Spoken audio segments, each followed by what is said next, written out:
ఈరోజు మనం kitchen lab లోపల పెసరపప్పు కట్లెట్ తయారు చేసుకుందాం.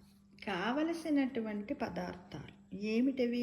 పెసరపప్పు కప్పు, అటుకులు కప్పు, ఉల్లి ముక్కలు అరకప్పు, పచ్చిమిర్చి ముక్కలు స్పూను, అంటే ఒక 2 ఇంత సైజు 2 సరిపోతాయి, 2 పచ్చిమిరపకాయలు, అల్లము 1/2 స్పూను, కొత్తిమీర తరుగు అరకప్పు, శనగపిండి 2 స్పూన్లు, జీలకర్ర, ధనియాల పొడి ఒక్కొక్క స్పూన్, కారము స్పూను, ఉప్పు, నీళ్ళు, నూనె తగినంత. ఇవి కావలసినటువంటి పదార్థాలు మిత్రమా.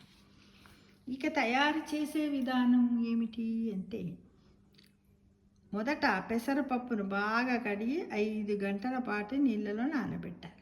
ఆ తర్వాత నీళ్లు వడగట్టి చిక్కని పేస్ట్లా తయారు చేసుకోవాలి.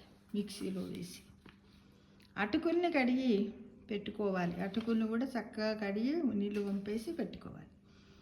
ఓ బాణానిలో శనగపిండిని వేయించుకోవాలి.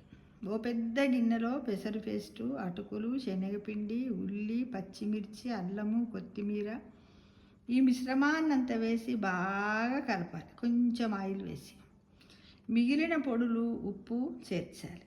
అన్ని మిశ్రమాలు, ఉప్పు ఇవన్నీ ఉన్నాయి కదా, అన్నీ వేసి చక్కగా కొంచెం ఆయిల్ వేసి కలపాలి.